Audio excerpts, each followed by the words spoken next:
욥기서 14장 1절에서 6절 제가 봉독하겠습니다. 자, 여자에게서 태어난 사람은 날수가 적고 고통으로 가득 찼도다. 그는 꽃같이 나와서 잘라져 버리고 그는 또한 그림자처럼 사라지고 머물지 아니하도다. 주께서는 그러한 자에게 주의 눈을 여시고 나를 주와 더불어 심판으로 데려오시나이까?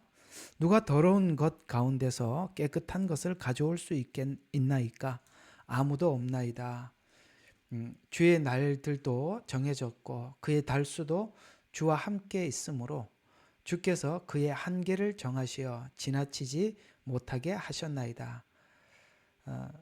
그에게서 돌이키사 그가 품꾼같이 자신의 날을 마칠 때까지 그러 쉬게 하소서. 아멘. 자, 우리 13장 지나서 이제 14장에 들어왔습니다. 참 이상한 게 우리 이제 저번 주에 그 욥의 결기를 본 적이 있지 않습니까?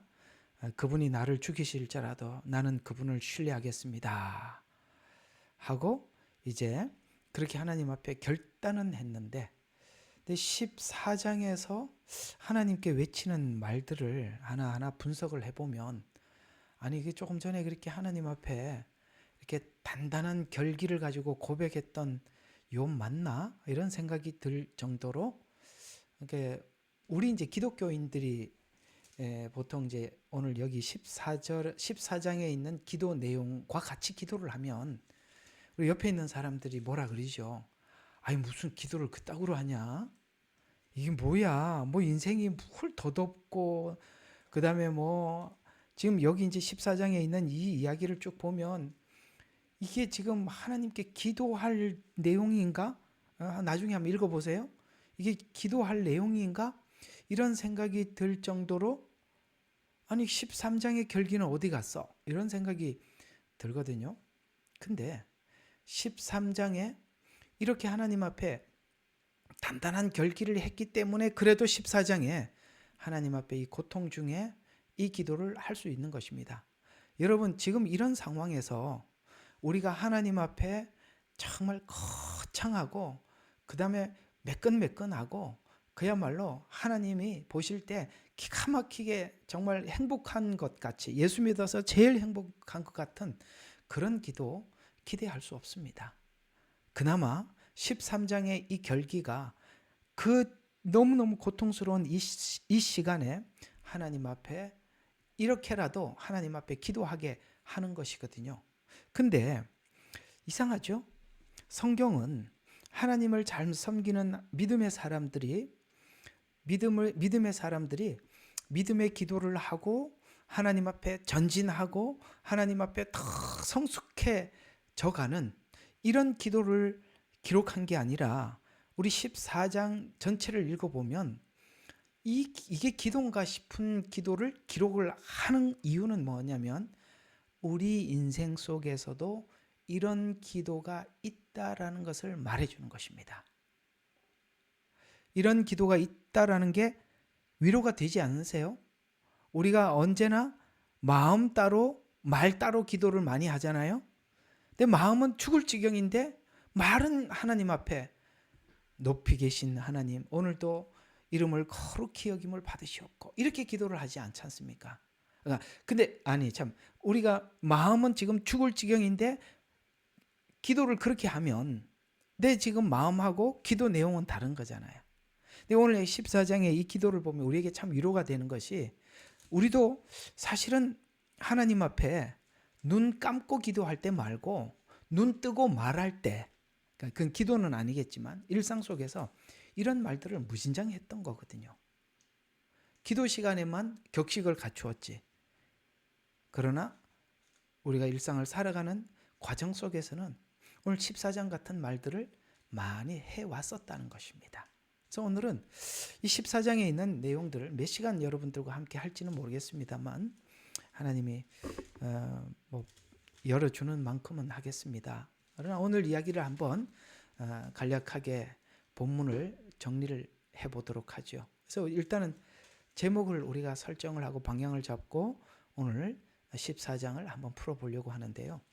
우리 어린아이 티를 벗고 어른이 되는 과정이, 여러분 그냥 밥 먹고 키만 크면 사람이 되는 게 아니라 키는 키대로 크지만 성장통이라는 게 있잖아요. 육체도 성장통이 있듯이 우리 정신이 자라는데도 엄청난 성장통이 있다는 거 아십니까? 제가 중학교 다닐 때인가, 아마 중학교 다닐 때 애들이 제일 많이 크는 것 같아, 그죠? 중고등학교인데 특히 중학교 때 1학년하고 2학년하고 3학년을 보면 한 살밖에 차이가 안 나는데도 그 체격하고 키가 차이가 엄청나잖아요. 저도 한번 그런 것 같아요. 중학교 다닐 때인가 언제 한번 맛있게 밥을 먹고 잠을 자고 일어났는데 갑자기 제가 커졌더라고요.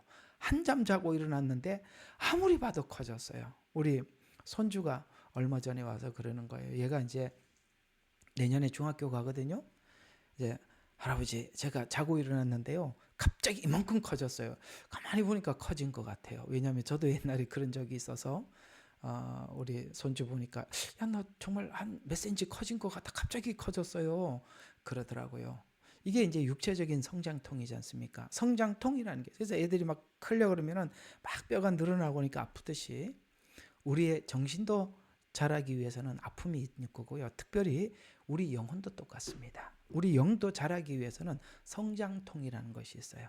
그 성장하는 과정 속에 오늘 14장에 이 성장통을 하나님 앞에 외치는 이야기들이거든요. 그래서 우리가 어린아이 티를 벗고 어른이 되는 과정 속에 성장통이 있듯이 우리에게도 한숨이나 한탄이 우리에게 있더라는 것이죠. 그 어떤 한숨과 한탄이 있었을까? 오늘 14장을 쭉 보면 그런 내용들을 낱낱이 빠지지 않고 성경은 기록으로 남겨두었습니다. 그냥 짤막하게 정리만 한번 해보겠습니다. 1절부터 6절에 이런 이야기거든요. 이제 욥은 14장에 와서 인간이 누구인지에 대해서 실존을 느끼기 시작하는 겁니다. 실존.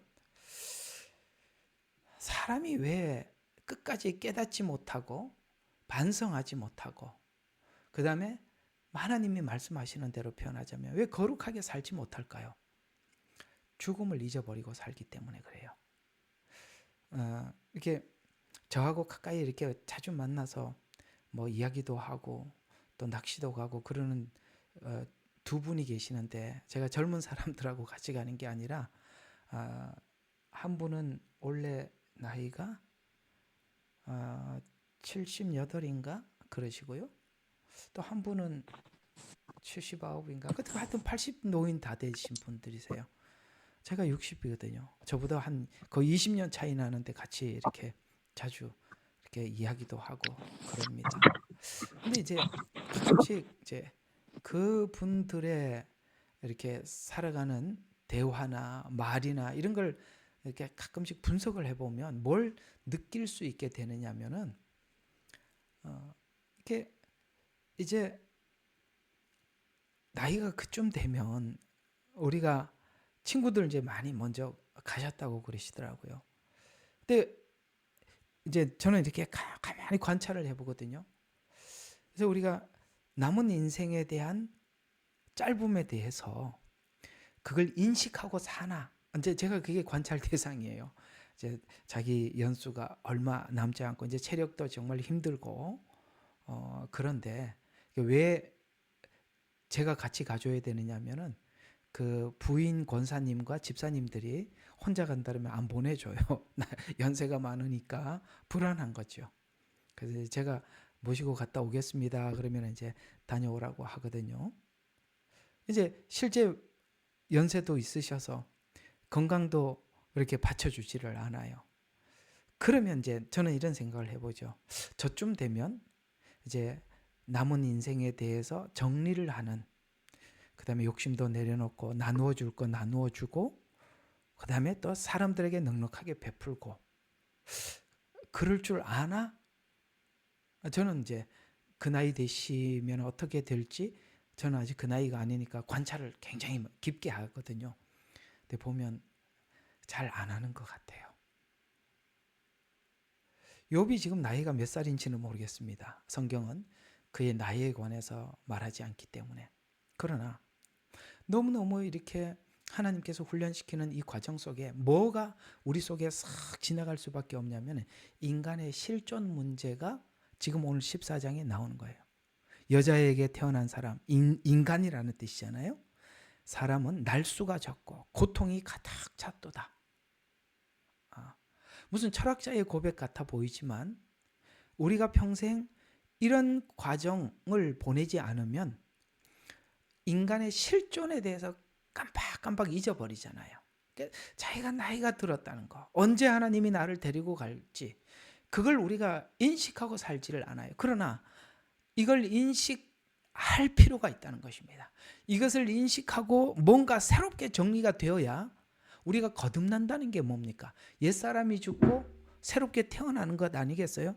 옛사람이 죽으려면 옛사람의 죽음을 지금 내가 숨을 쉬고 움직이고 있더라도 옛사람의 죽음을 실제 온 것처럼 느껴봐야죠. 그래서 오늘 이 고통스러운 이 고통이 욥에게 하나님께서 인생은 짧다. 그리고 이제 오늘 1절부터 6절이 그 얘기예요. 이제 욥이 고백하는 게 하나님 인생은 짧습니다. 그리고 참 고통스럽습니다. 그리고 뭔가 미래 좀 더 낫겠지 하고 가지만 그러나 끝에 가보니까 정말 인생 덧없습니다. 이렇게 나옵니다. 우리 다 아는 일이죠.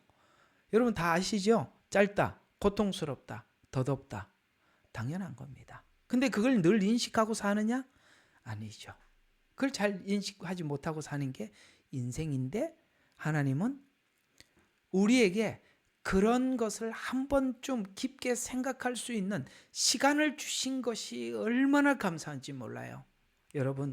여러분에게도 오늘 욥이 14장에 고백했던 이런 고백을 할 수밖에 없도록 여러분의 삶을 인도하시고 유도하셔서 이런 깊은 고민을 한번 해본 적이 있으시다면 이거는 꼭 필연적으로 해야 될 고민들이기 때문에 하나님이 주신 것이고 이런 고민을 하나님께서 허락하신 거 감사하게 생각하셔야 되는 것입니다. 그리고 이런 인생은 짧다, 고통스럽다, 덧없다. 그래서 이제 하나님께 뭔가 질문을 던지기 시작합니다. 오늘 1절부터 6절이 그 얘기예요. 하나님, 인간은 죄인입니다. 그리고 하나님은 의로우신데 죄인이 하나님이 의로운 의만큼 하나님이 기대하십니까? 우리 인간이 죄인인데 하나님의 의에 우리는 꿈도 꾸지 못합니다. 어림도 없는 이야기입니다. 이제 이렇게 이제 하나님 앞에 자기 인생을 돌아보면서 이제 풀어가기 시작하는 겁니다. 여러분 우리가 인생이 고통스럽지 않으면 하나님 면전에서 우리를 돌아보지 않아요. 근데 욥은 하나님이 이렇게 끌고 오는 바람에 이것까지 생각하는 거예요. 하나님, 우리는 인간의 죄인입니다. 그런데 하나님은 의로우신데 이게 그 간격을 메꿀 방법이 없어요. 우리가 하나님의 의에 도달할 방법이 없는데 하나님, 우리는 그리고 불가능한 존재들 아닙니까? 이제 그래서 하나님께 묻는 게 뭐냐면 하나님 그런 걸 알면서도 왜 우리를 이렇게 엄격하게 다루시냐 이거예요. 왜 이렇게 엄격하게 다루시냐. 그냥 안 되는 거 알면서 이제 이렇게 욥이 찾아 들어가는 겁니다. 여러분 이게 얼마나 중요한지 모릅니다. 아이고 여러분과 저는 아이고 예수면 되지. 여러분 그거 그냥 아는 게 아니라 이 말이에요. 그냥 아는 게 아니에요.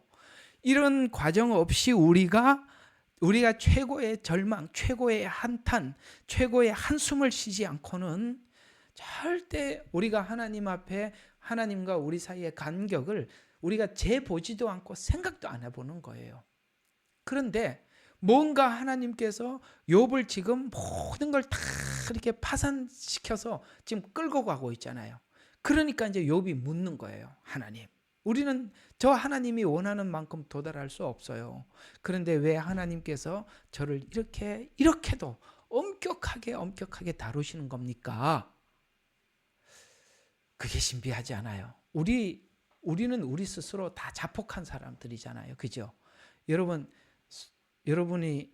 스스로가 뭔가 거룩해질 수 있는 기대치가 여러분 안에 있다고 생각하십니까? 대답 좀 해봐요. 없잖아요. 우리 아무도 없어요. 그러니까 없는데 하나님이 이걸 하고 있다면 우리는 이렇게 생각해 볼 필요가 있죠. 하나님, 우리는 우리가 생각하는 인간의 위대함보다 하나님은 인간의 잠재적으로 숨어 있는, 그러니까 잠재적으로 우리가 알지 못하는 어떤 잠재성들에 대해서 하나님은 뭔가 알고 있는 것이죠.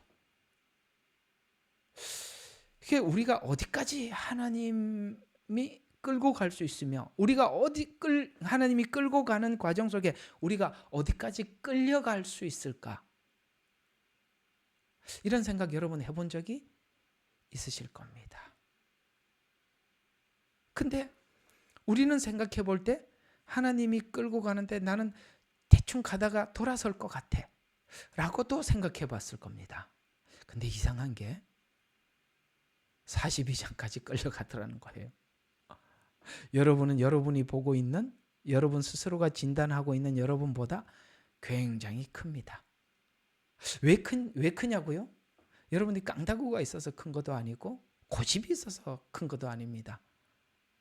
하나님께서 그 우리를 이끌어가는 과정 속에서 때로는 우리를 밟아야 일어나기 때문에 밟기도 하고, 때로는 위로를 해야 일어서기 때문에 위로를 해주기도 하고, 그걸 하나님이 조절해서 우리를 끌고 가는 거예요. 이해가 가죠?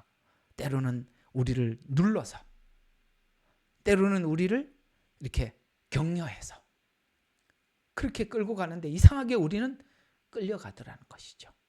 여러분, 우리 로마서 하고 있잖아요. 하나님의 사랑 안에서 끊을 수 없느니라. 이런 뭔가 보이지 않는 엄청난 체인이 하나님과 우리 사이에 연결되더라는 것을 오늘 욥은 인식하기 시작합니다. 그리고 이게 너무 힘드니까 하나님께 이렇게 얘기합니다. 오늘 6절이 그 얘기입니다. 그에게서 돌이키사 그가 품꾼같이 자신의 날을 마칠 때까지 그로 쉬게 하소서. 여러분, 하루 종일 이제 우리 한국에서는 그걸 보고 노가다라 그러잖아요. 노가다 해본 적 있으시죠? 노가다 우리 이게 일본 말인데, 그죠? 그러니까 하루 일을 하다 보면 막 일을 하고 아주 힘들면 무슨 생각밖에 나지 않습니까? 한 10분 정도 쉬었으면 좋겠다 라는 생각이 들듯이, 하나님, 저 이렇게 하나님이 저를 막 끌고 가는데 전 너무 힘드니까 좀 잠깐 좀 쉬게 해주면 안 돼요? 이제 이런 얘기죠. 그래서 그에게서 돌이켜서 그의 품꾼같이 자신의 날을 마칠 때까지 그러 쉬게 하소서. 나 좀 쉬고 싶습니다. 너무 힘듭니다. 근데 이제 우리가 힘들다고 하는 것과 하나님이 우리가 어느 정도 에너지를 가지고 있는지는 다를 수 있습니다. 그래서 우리는 쉬어야 될 것 같은데 하나님은 끌고 가고 있고, 우리는 끌려가지 않고 지금 쉬지 말고 끌려가야 될 것 같은데 하나님은 쉬라 그러고, 그건 이제 하나님이 조절하는 거니까 우리하고 좀 다릅니다. 자, 그래서 오늘은 이 이야기 속에서 우리가 몇 가지 한번 생각해 보려고 하는 것은, 오늘 14장과 같이, 그러니까 13장, 14장, 15장 이렇게 쭉 이제 과정들이 있는데, 이런 것이 있어야만이 우리 신앙이, 믿음이 진짜 하나님이 원하는 신앙으로 우리 안에 이렇게 안착을 하는 거예요. 오늘 이 14장 같은 이런 과정 없이 안착을 하면 뭐라고 얘기했죠? 하나님이 원하는 그런 사람이 되질 않습니다. 자, 이건 막 그냥 말로 설명하기가 참 어렵죠. 이게 여러분들이 잘 알고 있는 첫째 아들, 둘째 아들 이야기가 그겁니다. 첫째 아들 어떻습니까? 사실 첫째 아들에게는 고민이 없었고 갈등이 없었고 한숨이 없는 신앙생활을 했습니다. 그렇죠? 그냥 시킨 거 철저하게 따라했을 뿐입니다. 근데 시킨 것 순종 잘했는데 첫째 아들에게 보여지는 모습이 뭡니까? 둘째 아들이 돌아와서 신을 신겨주고, 그 다음에 옷을 갈아입혀 주시고, 잔치를 벌여주니까 첫째 아들이 야, 그래도 둘째가 돌아와서 고맙다라는 생각이 들지 않고 아버지 마음은 모르잖아요. 왜 그에게 신발을 신겨줬는지, 왜 그에게 옷을 입혀줬는지, 왜 잔치를 해줬는지 모르지 않습니까? 그 아버지에게 대뜸 반항하잖아요. 뭐라 그럽니까?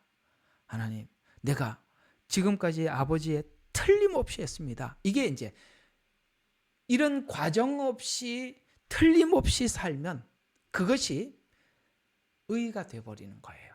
그리고 그 의는 그렇게 의가 되었다는 증거가 뭐냐면 둘째 아들이 그 먼 길을 돌아왔을 때 잘 돌아왔다, 고맙다, 그래도 돌아와줘서 땡큐다, 이렇게 생각하는 게 아니라 저 둘째 아들은 재산을 다 탕진하고 왔는데 왜 나에게는 이렇게 대우를 한 번도 동네 사람들에게 나에 대해서 자랑하지 않고 왜 둘째 아들을 자랑하느냐. 이게 무슨 말입니까? 자기 자랑, 자기 의가 강화되었을 뿐입니다. 자, 다시 한번 정리해 드릴게요. 오늘 욥기와 같은 이런 과정 없이 우리 신앙이 정상에 섰다, 속지 마세요. 첫째 아들이 되어 있는 겁니다. 그럼 첫째 아들이 되어 있다는 증거는 뭐라고요?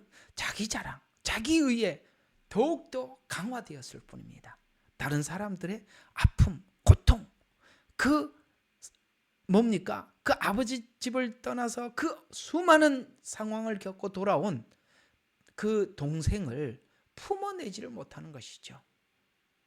자주 말씀드린 것처럼 신앙이 인격화되지 않고 자기 의만 강화되었을 뿐입니다.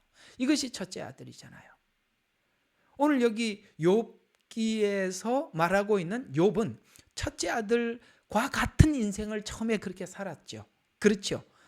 틀림없이 살았고 순종하면서 살았고 혹은 하나님 앞에 혹시나 실수한 것이 있으면 제사를 드려서 하나님 앞에 용서함을 받고 첫째 아들 같이 살았어요. 그러나 둘째 아들이 되기 위해서 욥 스스로가 둘째 아들이 되기 위해서 아버지 내 재산을 주십시오 하고 나가서 탕진하고 돌아온 것은 아니지만 하나님께서는 욥을 발가벗겨서 둘째 아들을 만들어 버린 겁니다.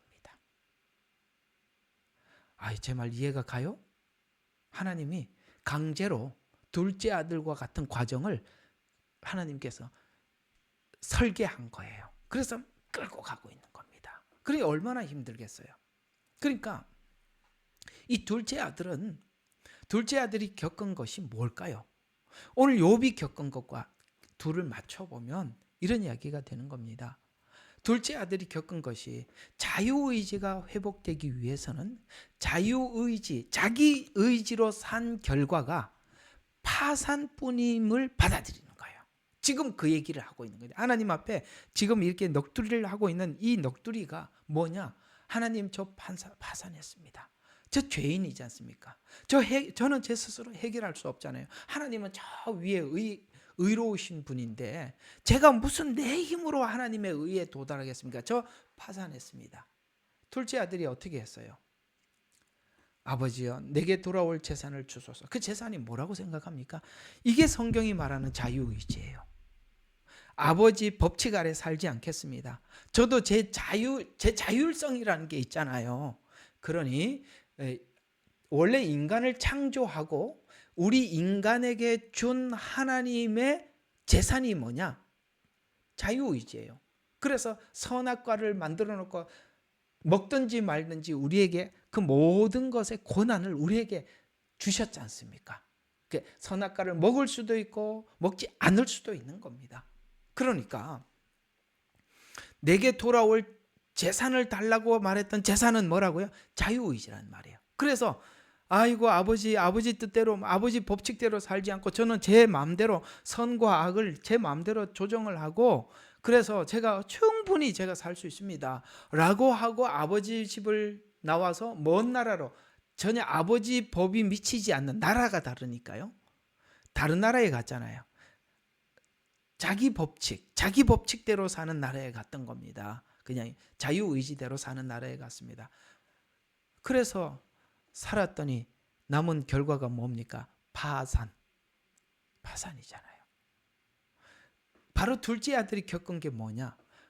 자유의지로 산 결과가 파산뿐임을 받아들이고 그 과정에서 그가 내가 왜 파산했는지 생각하고 돌이키고 그 다음에 자기 발견을 하고 아버지께 돌아갑니다. 이게 지금 14장에서 말하는 과정 속에 자기 인생을 보는 겁니다. 하나님, 인생은 짧습니다. 하나님 손에 유한하게 시간이 정해져 있습니다. 하나님의 의와 내 죄는 그 간격을 좁힐 길이 없습니다. 저는 방법이 없습니다. 왜? 뭔가를 하려고도 시간이 짧고, 맞죠? 시간이 한정되어 있잖아요. 뭘 해보려고 하니까 시간도 짧고, 그러려고 내가 해보려니까 내 의라는 자산은 1도 없고 다 파산을 했잖아요. 쥐염 열매를 먹고 살았지 않습니까? 그래서 드디어 이 14장에 있는 이 이야기는 지금 자기의 파산을 하나님 앞에 아뢰는 겁니다. 그래서 하나님, 제가 이렇게 파산했습니다. 그래서 생각하고 돌이키고 자기를 발견하고 하나님 앞에 돌아갑니다. 이게 구약 이야기 아니겠어요? 첫째 아들 이야기죠. 파산했다. 말라기를 봐라. 완전히 파산했다. 이렇게 말씀하고 있는 것입니다. 창세기에도 보면 두 번의 파산을 기록합니다. 하나는 노아 홍수 이야기, 두 번째는 바벨탑 사건입니다. 이런 것들은 전부 다 뭘 의미할까요? 그건 바로 노아 홍수 이야기, 그 다음에 바벨탑 사건, 뭐 이런 것들입니다. 이런 것들이 인간이 자유의지를 통해서 인간 스스로 뭔가를 하려고 할 때 하면 할수록, 우리 인간의 하나님 없이 자유의지가 발동하면 할수록 하나님과 간격이 멀어지더라. 이걸 지금 창세기에서 짤막하게 소개하고 구약 내내 율법을 받은 이스라엘이 계속 파산했다는 그 과정을 설명을 하고 있습니다.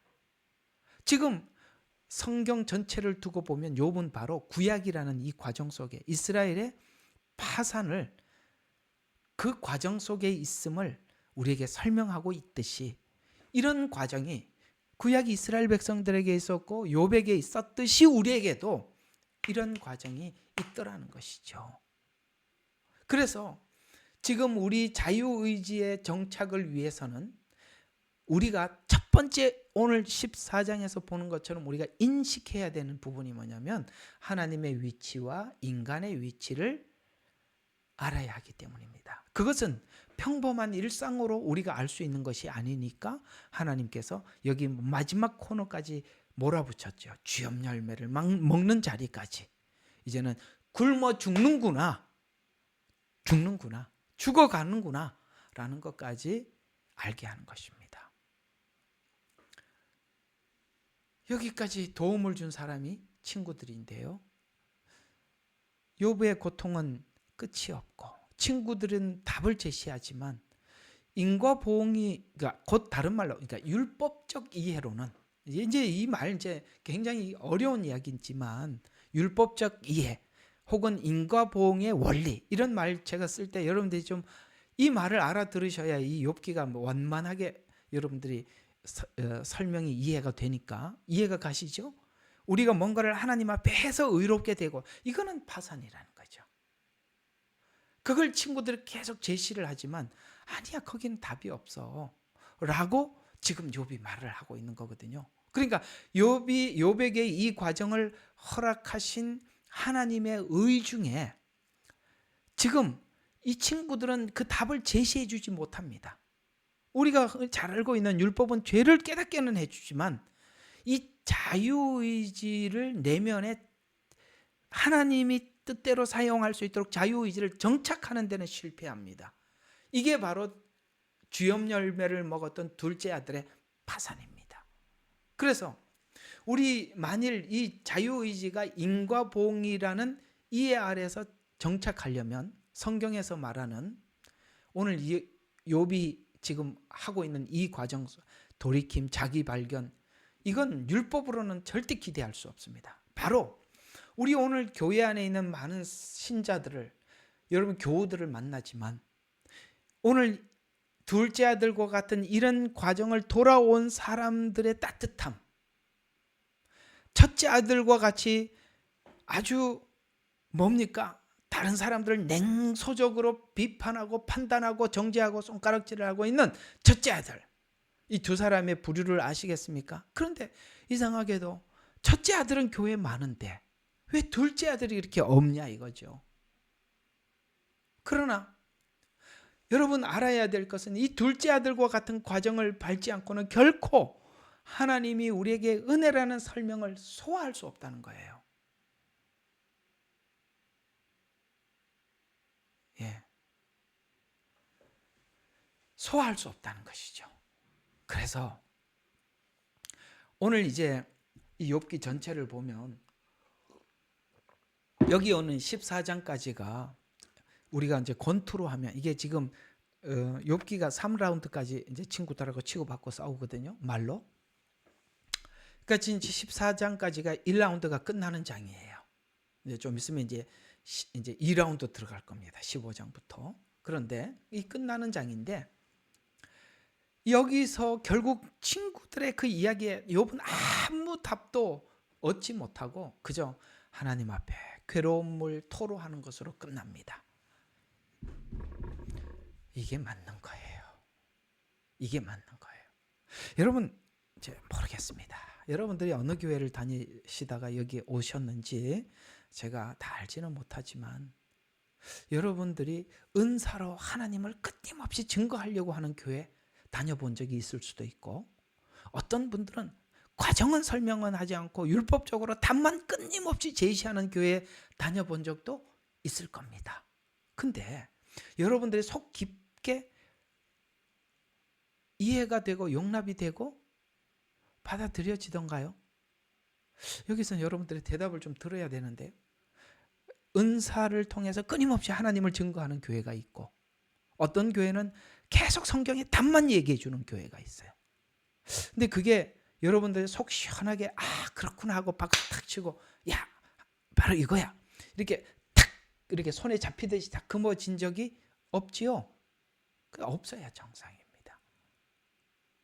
우리가 답을 탁 제시하는 것으로 우리가 받으려면 문제는 여러분들이 그걸 받을 수 있는 준비가 안 됐잖아요. 그리고 설명하는 사람도 여러분들도 지금 과정 속에 있는데 아니 예를 들어서 이렇게 한번 생각해. 의기양양하게 아버지께 내게 돌아올 재산을 주십시오라고 들고 나가는 중인데 이제 둘째 아들이 돌아왔을 때 옷을 입혀주고 신을 신겨주고 그 다음에 반지를 끼워주고 잔치를 베풀면 여러분 이 둘째 아들이 지금 의기양양하게 재산을 받아갖고 나가고 지금 뭔가 가진 게 많은데 왜 신을 신겨주는지 왜 옷을 입혀주는지 아시겠어요? 모르잖아요. 신을 신겨주고 옷을 입혀주고 반지를 끼워주고 잔치를 베풀려면 둘째 아들이 다 파산하고 돌아와서 알거지가 돼서 돌아와서 옷이 다 더럽혀져야 새 옷의 가치를 알고 신발이 다 떨어져야 신을 신겨주신 의미를 알고 이해가 가죠? 예, 바로 그겁니다. 그러니까 여러분과 제가 지금 나가지도 않았고 나가서 이렇게 헤매는 과정 속에 당신들의 지금 현주소가 여기입니다라는 그것도 설명이 안 된, 이해가 안 된 여러분들에게 답만 준다고 여러분들이 그걸 아멘으로 붙잡을 수 있겠어요? 못 붙잡잖아요. 하나님은 어떤 메시지를 주기 위해서는 여러분들도 그 메시지를 받을 수 있는 뭔가 준비가 된 생각하고 받아들일 준비가 되어 있을 때 그래서 출애굽이 그런 거예요. 출애굽이 어떤 시간에 갔습니까?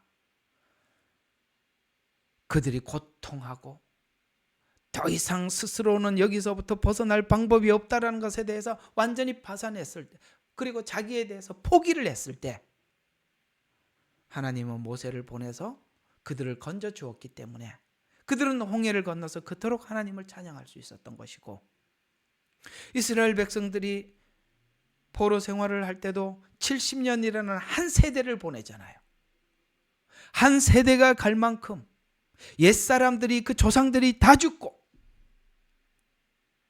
다음 이 세대가 우리가 왜 여기 와 있어야 합니까? 그 아버지의 소리를 듣잖아요. 우리가 지난날 이렇게 살다가 하나님 앞에 이 꼴을 당했노라고. 짧게 한 3, 4년 있다가 집 데리고 가봐야 아무 의미가 없으니까 하나님이 한 세대를 다 죽여버리는 겁니다. 이만큼 우리가 하나님의 말씀을 담는다는 거, 알아듣는다는 것이 누구에게나 열려 있는 공간이 아니라 하나님께서 이런 시간을 보내지 않으면 담을 수가 없기에, 여러분들이 한마디 한 문장 한 절의 말씀을 담기 위해서 여러분이 얼마나 많은 시간을 비워야 하는지 아십니까? 오늘 욥이 지금 14장에 지난날 앞에 있을 때 욥은 자기의 자랑, 자기의 에너지가 충만했었고 자기의 외침과 목소리가 컸었어요. 여기에 지금 다 죽어가는 소리를 하고 있는 겁니다. 날수가 적습니다. 고통으로 가득 찹니다. 인생은 꽃같이 사라집니다. 그림자처럼 뭔가가 있었는데 흔적이 뭔가 쓱 지나가고 말았습니다. 내 인생은 그렇습니다. 그런데 하나님이 왜 이런 인생에게 이렇게 기대하십니까? 나는 누구며 하나님은 누구기에? 그래야 왜 창조가 위대한지, 내가 왜 하나님 앞에 소중한 존재인지, 그리고 하나님께서 우리의 한계 넘어, 우리가 생각하고 있는 그 한계 너머에 나를 보게 되지요. 이런 거예요. 우리 한계 넘어서 은혜를 주는 이유가 있어요. 우리 한계 안에서 은혜를 이해를 우리가 이 말도 좀 어렵지만 잘 나중에 생각도 많이 해보세요. 우리 한계 안에서 은혜를 설명을 해놓으면 은혜가 우리 안에 있지만 우리 한계 밖에서 은혜를 설명을 해놓으면 이 은혜는 우리 안에 있는 게 아니기 때문에 하나님이 주신 거기 때문에 우리에게 무엇보다 소중한 겁니다. 내가 할 수 있는, 우리가 이해할 수 있는 은혜였더라면 굳이 주님께서 그렇게 오셔서 십자가에 죽을 필요가 없었어요.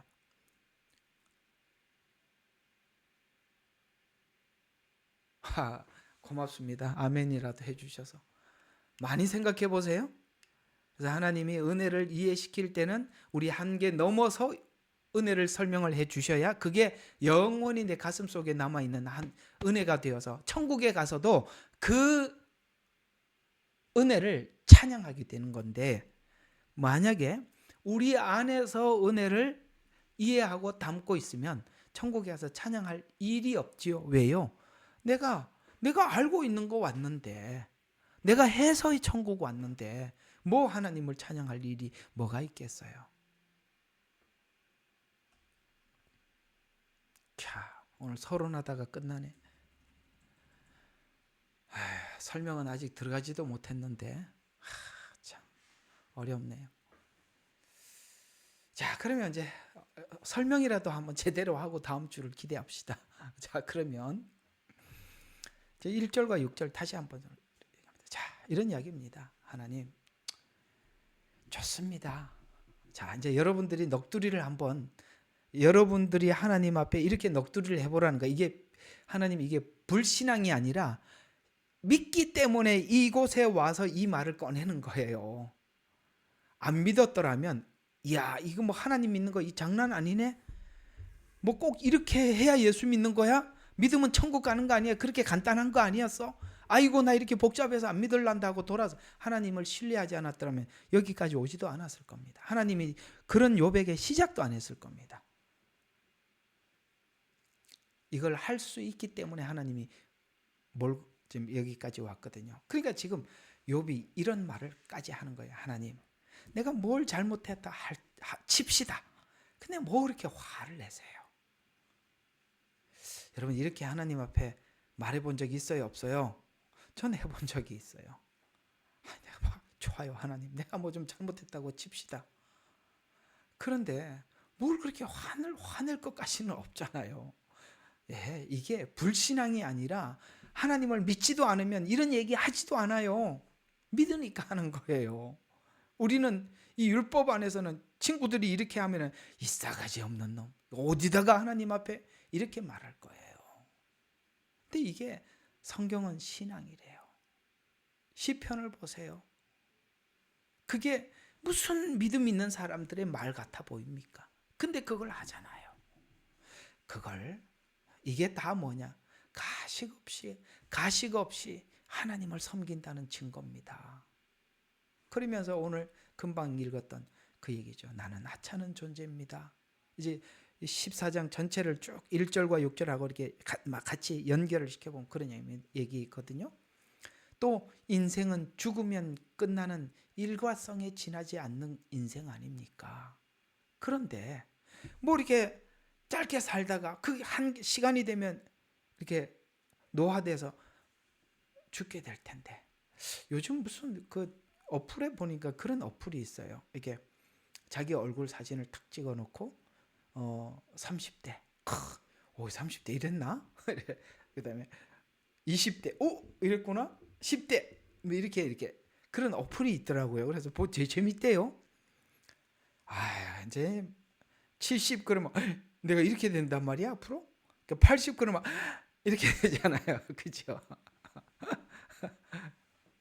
그게 지금 욥이 하는 말이 그거예요.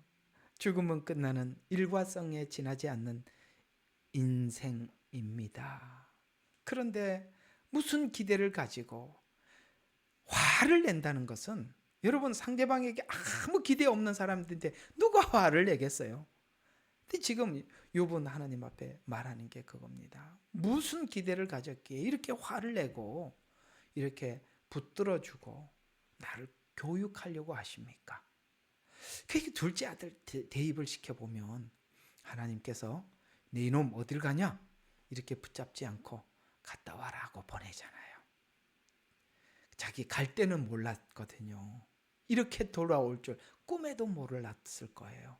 그런데 하나님께서 그것을 교육시키기 위해서 보냅니다. 전 여기서 한 가지 하나님의 교육법의 중요한 한 가지를 발견합니다. 여러분 우리 어머니들 또 아버지들 왜 애들 교육을 못 시키는 거예요? 금이야 오기야. 그래서 못하는 거예요. 하나님은 둘째 아들이 이렇게 되어서 돌아올 줄 왜 몰랐겠어요? 아들 귀한 줄 누가 모르겠습니까? 거기서 주염 열매를 먹고 친구들에게 버림을 받고 여기서는 죽어가는구나.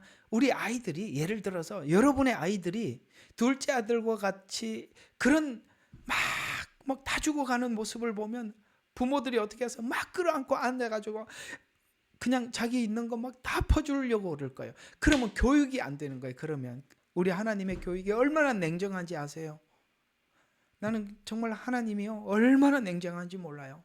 자기 백성들을 예루살렘 성 무너뜨려 놓고 3분의 1 죽고 3분의 1 끌려가고 3분의 1은 다 무너진 예루살렘에서 먹을 거 없이 오늘은 내 자식, 오늘은 네 자식 이렇게 성경에 나오잖아요. 그렇게 먹을 만큼 우리 부모들은, 인간은 자식을 그렇게 교육을 못 시켜. 근데 하나님은 그렇게 시키세요.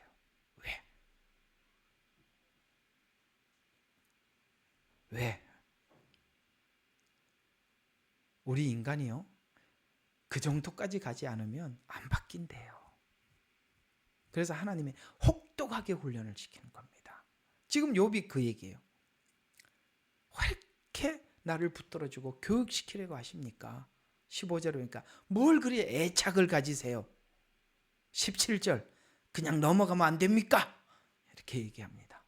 아이고 우리 뭐 이런 얘기 안 하는 게 이상하잖아요. 이런 얘기를 할 만큼 하나님이 아주 단단하게 교육을 시키더라는 거예요.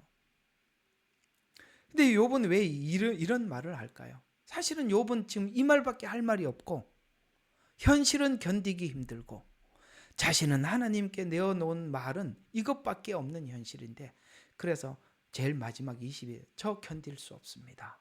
그래서 저 자폭 직전입니다. 육은 아프고 지금 온 몸에 악창이 났잖아요. 혼은 애통뿐이고 영적으로는 하나님도 안 보이는 것 같고, 그러니까 지금 완전히, 이거 뭐라고 그러지? 이런 거 보고 그냥 완전히, 이게 무슨 한자로 뭐가 있던데? 몸은 아파, 정신은 너무너무 고통스러워, 영은 하나님이 찾아와 주지 않는 것 같고, 친구들은 옆에 와서 이 모양이고, 진짜 막 죽을 지경이, 이거는 이거보다 더한 어떤 단어일 겁니다. 지금 그렇게 하나님 앞에 외치고 있는 것입니다. 실제 이런 현실을 사는 인생들이 많아요. 기독교인들은 이런 절규들이, 하나님이 왜 이런 절규를 하게 하나? 그렇게 해야 하나님 앞에 더 나가게 하고, 더 나가기 때문에 그런 겁니다. 우리가 만약에 우리 생활이 넉넉해 돌아갔더라면, 여러분 이렇게 하나님 앞에 간절하게 매달리거나 간절하게 하나님 앞에 찾지 않았을 거예요. 여러분들의 삶이 이렇게 고달파서 하나님 앞에 나오게 하는 것. 그리고 오늘 14장에서 했던 욥의 말처럼 이런 고민 없이 나는 기뻐요, 정말 기뻐요, 주 예수 사랑 기쁨 내 마음에, 이렇게 노래 부르고 앉아 있으면 그거 생각해 봐야 하는 겁니다. 여기까지만 14장을 살짝 짚어드리고 맞춰보려고 하는데요. 자, 한번 설명을, 여러분들 처음에 이렇게 말씀을 드렸습니다. 우리 영적으로 자라는데도 성장통이라는 것이 있는 것입니다. 성장통 없이 어느 날 갑자기 나는 태어나자마자 갑자기 60 나이 노인처럼 거룩해졌다. 거짓말하지 마세요. 한 살은 한 살이지, 한 살이 어떻게 60살입니까? 성경에 보면 자고 깨고 하는 중에 매일매일 하나님이 우리 신앙을 조금씩 자라게 해서 성숙하게 만든다고 하셨어요. 갑자기 자랐다 속지 마세요. 오늘 자라기 위해서는 인생이 뭔지, 삶이 뭔지, 하나님이 뭔지, 둘째 아들이 마치 주엽 열매를 먹고 단순히 먹기만 했겠어요? 얼마나 많은 생각을 했겠어요. 결국 생각해낸 것이 뭡니까? 내 아버지 집에는 종들도 나보다는 낫다. 집에 돌아가면 종의 하나로라도, 그러니까 아들이었으니 그렇게라도 받아주지 않겠나 하고 돌아가서 그때 신을 신겨주시고 옷을 입혀주신 가치를 알듯이, 첫째 아들이 그가 입었던 옷, 그가 신고 있는 신, 그가 받은 반지, 그 가치를 전혀 모르고 입고 있다면 그것 또한 불효 아니겠어요? 예? 그것 또한 불효 아니겠어요? 그 또한 하나님의 십자가를 조롱하는 거 아니겠어요? 그 또한 하나님의 십자가를 얼마나 사람들에게 함부로 보이는 것이겠습니까? 첫째 아들과 같은 사람들이 하나님의 영광을 가리는 사람이 되고, 우리가 이 과정을 통해서 넘어갈 때 우리의 신앙이 인격화가 되고 넉넉해진다라고 성경은 말씀하고 있는 것입니다. 그러니 여러분에게도 14장과 같은 이런 고통스러운 시간이 있더라도, 여러분 이것이 우리 불신앙의 고백이 아니라 믿음의 고백이요, 신앙의 고백인 줄 아시고, 여러분 이 시간도 우리 잘 견뎌서, 그래도 우리 계속 넘어갈 수 있도록 계속 말씀을 주고 있잖아요. 여러분 우리 한번 승리하도록 해요. 기도하겠습니다. 하나님 고맙습니다. 감사합니다. 우리가 눈물 없이 어떻게 자랄 수 있겠습니까? 성장통 없이 어떻게 우리가 자라겠습니까? 육으로도 아버지 하나님 악창이 나 있고, 앞에 있는 친구들의 말도 괴롭고, 아버지 하나님 정신적으로도 피폐하고, 그리고 내 삶에 대해서도 파산을 신청할 수밖에 없고, 하나님은 아무 말도 않고 침묵하는 듯한, 그야말로 암흑과 같은 이 자리에서 외칠 수 있는 것은, 하나님 왜 이토록 무엇이 기대가 되셔서 도대체 내가 누구기에 어디까지 갈 수 있기에 이렇게까지 하십니까? 이 외침밖에 하나님 앞에 외칠 수밖에 없는 이 현장에 와 있지만 하나님의 형상을 닮은 인간은 위대합니다. 창조는 큽니다.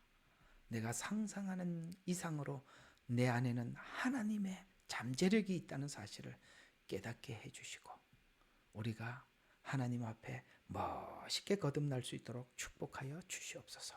예수님 이름으로 기도합니다. 아멘.